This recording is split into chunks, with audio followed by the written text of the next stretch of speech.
আজকের এপিসোড শিমুল বাগানের ছায়া। এপিসোডটা পুরোটা শোনার জন্য আপনাদের কাছে অনুরোধ রইল। তাহলে শুরু করি এপিসোডটা। বিকাল গড়িয়ে সন্ধ্যা নামছিল, পশ্চিম আকাশের সূর্য ডুবে যাচ্ছিল শিমুল বাগানের গাছপালার আড়ালে। এই বাগান বহুদিন আগেই পরিত্যাগ। গ্রামের লোকেরা বলে সেখানে রাত হলে একটা ছায়া ঘুরে বেড়ায়, কোনো মানুষ না, আবার পুরোপুরি ভূতও না, এক অদ্ভুত নীরব ছায়া। অর্ক শহরের ছেলে, সে সব কুসংস্কারে বিশ্বাস করে না। তার মা বাড়ি এই গ্রামে। গরমের ছুটিতে সে এখানে বেড়াতে এসেছে।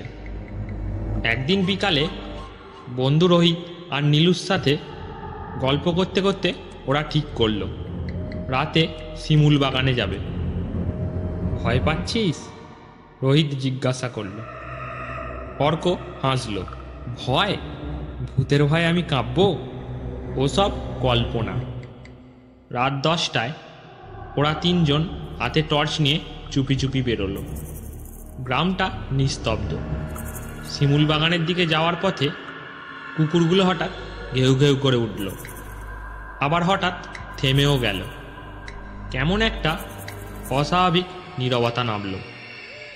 বাগানে পৌঁছেই অর্ক বলল, দেখ, কিছুই তো নেই, শান্ত শীতল জায়গা। রোহিত বলল, ঠিক বলেছিস, কিন্তু শোন, পাখির ডাকও নেই। এমন নীরবতা তো আগে কখনো শুনিনি। হঠাৎ একটা ঠান্ডা বাতাস বয়ে গেল। গাছের ডালগুলো যেন নিজে নিজে নড়ছে, কোনো পাতা পড়ছে না, কিন্তু একটা হিমহিম ভাব জমে উঠেছে চারিদিক। টর্চের আলোয় কিছুই স্পষ্ট দেখা যাচ্ছে না, কেবল গাছের ছায়া আর অন্ধকার। অর্ক তখনই একটা কিছু দেখতে পেল।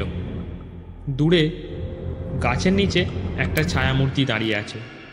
পরিষ্কারভাবে মুখ দেখা যাচ্ছে না, কিন্তু মনে হচ্ছে সে তাকিয়ে আছে ওদের দিকেই। ওখানে কেউ দাঁড়িয়ে আছে, অর্ক ফিস ফিস করে বলল। রোহিত বলল, চ গিয়ে দেখে আসি। তিনজন এগিয়ে গেল, কিন্তু যতই সামনে যাচ্ছে ছায়াটা ততই দূরে সরে যাচ্ছে। মনে হচ্ছে ছায়া ওদের কাছে আসতে দিচ্ছে না। হঠাৎ একটা মরা গাছের নিচে ছায়াটা হাওয়ায় মিলিয়ে গেল। নীলু ভয়ে বলল, আমরা কি ফিরে যাব? অর্ক বলল, না, এবার যদি ফিরে যাই তাহলে সবাই বলবে আমরা ভয় পেয়ে পালিয়েছি। ঠিক তখনই গাছের পেছন থেকে এক হালকা আওয়াজ ভেসে এলো, তোমরা চলে যাও, এটা তোমাদের জায়গা নয়। রোহিত ভয়ে টর্চ ফেলে দিল। আলো নিভে গেল, চারিদিক ঘন অন্ধকার। কেউ একজন পেছন থেকে অর্কর কাঁধে হাত রাখল। অর্ক চিৎকার করে ঘুরে দাঁড়ালো, কিন্তু কেউ নেই। চল, দেরি হয়ে যাচ্ছে, রোহিত কাঁপা গলায় বলল। ওরা তিনজন ছুটতে ছুটতে বাগান থেকে বেরিয়ে এলো। গ্রামের দিকে ফিরে আসার সময় পেছনে তাকিয়ে দেখল বাগানের ভেতরে সেই ছায়া আবার দাঁড়িয়ে। এবার আর পালাচ্ছে না, শুধু স্থির হয়ে তাকিয়ে আছে। পরদিন সকালে অর্ক পুরনো এক বৃদ্ধের কাছে সবটা বলল। তিনি দীর্ঘশ্বাস ফেলে বললেন, শিমুল বাগানে আগে এক সাধু থাকতেন। একদিন রাতের বেলায় কিছু দুষ্কৃতী তাকে হত্যা করে ওইখানে পুঁতে দেয়। তারপর থেকেই ওই বাগানে যেতে কেউ সাহস করে না। ওই ছায়া, তার আত্মা, এখনো পাহারা দেয় বাগানকে। অর্ক স্তব্ধ হয়ে গেল। সে ভেবেছিল এসব কল্পনা, কিন্তু আগের রাতের অভিজ্ঞতা ছিল বাস্তব।